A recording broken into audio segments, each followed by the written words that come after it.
Ish deputeti i Partisë Demokratike Myslim Murrizi ka publikuar foton e kreut të grupit parlamentar të PD Gazmend Bardhi, duke zbritur nga makina në kuvend, krahas fotos së postuar në llogarinë e tij në Facebook. Murrizi shkruan: "Pika që s'ju bie, rrini edhe nëse dilen mbrapa që të dukeni të rëndësishëm. Ora një gjë nuk e kuptoj dot kurrë, me disa vëmje dhe rastësor në politik që nuk kanë as ndonjë funksion leshi dhe bëjnë si mender udhëheqës. Mirë makinat që i ndërroni shpesh pa patur asnjë biznes dhe pa punuar asnjë ditë, e pa ju thënë kush punë të mbar, se kuvendi i ka hequr makinat për deputetët qysh në vitin 2008, përveç Gjekmarkajt, që mban edhe roja nga garda, se i rrezikohet jeta kur i bie velani. Po pse rrini ulur mbrapa në makinë dhe kush ju paguan shoferin?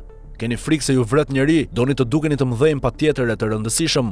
Apo keni frikë se ju fut duart shoferi rrugës? O pika që s'ju bie aty ku kënaqeni shumë se në kokë ju ka rënë kako? Po kush e ka mendjen tek ju dhe kush ju prdh se çfarë jeni moraman? Po shumicën tuaj, as e di kush se çfarë jeni, çfarë punoni e çfarë përfaqësoni o vëmje, po ju nuk ju thërret as daja në dasëm mor plera, se mirë që na e shpifët politikën dhe parlamentin, por po na shpifni edhe makinat duke parë që zbrisni ju nga pas, një lloj siç zbret presidenti i Amerikës, Kinës, Rusisë apo Francës, se në Belgjik, Holland, Danimark, Norvegji, Suedi, edhe kryeministrat shkojnë në zyrë me tren ose biçiklet, shkruan Murrizi.